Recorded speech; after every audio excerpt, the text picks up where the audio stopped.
Welcome back to Stone World. Now the patrol mob tower is finally finished, but there are too many stones around it. The mobs are not falling down properly, and this is greatly affecting the farming efficiency. Since we do not have water right now, we can only use this kind of mob tower for now. So next, I will spend some extra time clearing all the surrounding stones completely, so the mob tower can return to normal efficiency. Finally, the first iron dropped. Friends, after digging for 3.5 hours, I finally cleared all the space around the mob tower. Look, isn't it very spacious now? I also placed many torches around the area. Now the efficiency of our mob tower has improved a lot. Look, the inside is full of mobs. Now they are no longer standing near the edges. Most of them are walking toward the center. Slowly, they fall down. Just wait a few dozen seconds, and there will be a group of mobs below. Wow, this is its real efficiency. But I still feel it is not as efficient as the field-shaped water mob tower. Still, without water, having this kind of mob tower is already very good. Wow, it is full again. Nice, very nice. We will smelt these golden clothes in a furnace later. 1 golden equipment item can smelt into 1 gold nugget. 9 gold nuggets can be crafted into 1 gold ingot. Over here, we have already found 3 iron ingots. We will use these 3 iron ingots to craft 1 iron bucket. With this iron bucket, our next goal is to find water. In this world, there are many ways to get water. The first method is trading with a fisherman for a water bucket, but that is too difficult. So I will choose the second method. We will go to the ocean monument to find sponge blocks. Then we will squeeze the water from the sponge into our iron bucket. I have prepared many pickaxes. Now we will set out to find the sponge in the ocean monument. According to my observation,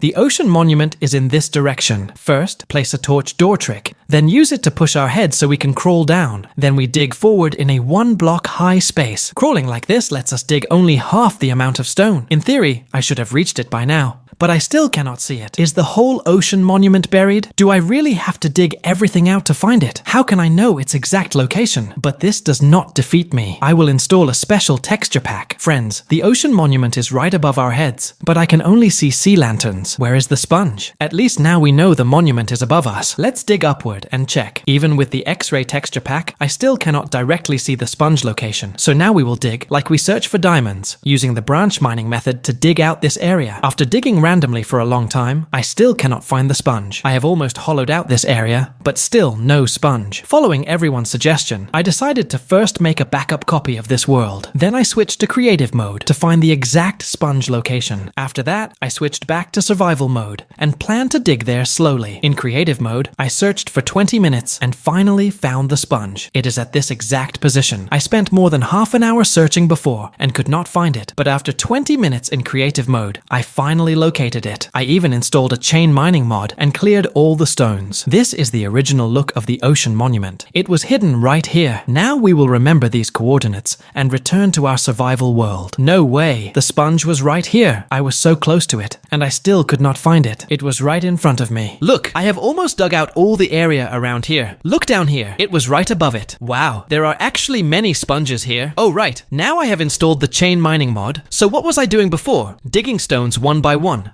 I really cannot believe it. To find the sponge, I installed this chain mining mod. Now we can finally return with a full inventory. This place now looks like a maze because of all my digging. By the way, this room was supposed to store gold blocks, but now there are no gold blocks here. This mod removed the gold blocks from the ocean monument. Even if there were gold blocks, the stone cover would not let us break them easily. Anyway, it does not matter. We cannot just roll back directly. This distance is about 1,000 blocks. We can crawl only 1 block per second. It would take a very long time. First, let's craft a furnace. Then put a ladder inside as fuel. Smelt 1 sponge. Remove the ladder. Place a water bucket below. Okay, we got 1 bucket of water and 1 dry sponge. Now that we have water, going back home will be much easier. Wow, we finally have water. Yes, finally we have water. I suddenly realized we can also place water in front of us. Look at this. This was really painful. I am finally about to crawl out. Finally, I made it out. It was not easy at all, but now I am out, and I have brought the water back successfully. Next, we will dig a hole here and make a small pond. Let's place 1 bucket of water. First, swim up, then smelt 1 wet sponge. Now, we will have infinite water. Actually, we could also get infinite water using bone meal, but we already have many wet sponges. With 2 buckets of water, we can create infinite water. Now, we will fill water layer by layer upward. If we place water directly from the top, the bottom will stay empty. Just place the infinite water source correctly in the corners, and the middle will fill automatically. Okay, the water pool is finished. As you can see, to fix the mob tower, the old path going upward was broken. So now we need to dig a new path upward. Also, after going up, we need to make the mob room a little bigger so that small spiders can spawn. Right now, our mob tower cannot spawn spiders because we do not have a bed. Sometimes when we respawn, we appear inside the mob tower, which is very painful. If we get spider string, we can craft a fishing rod and also make a string farming machine. There is also a trial area over there, but it is quite far away. We will challenge it later. Wow, we finally returned to the original mob farming place. I do not know if you noticed, but something is hidden here. Inside, there is one bucket of lava. Right now, this lava is not very useful, but there is a wooden barrel below. We will check it later. By the way, I often find wandering creatures. It spawns directly from here and then falls onto our mob tower. You can see below there are 2 llamas. They belong to the wandering trader. If the wandering trader falls from such a high place,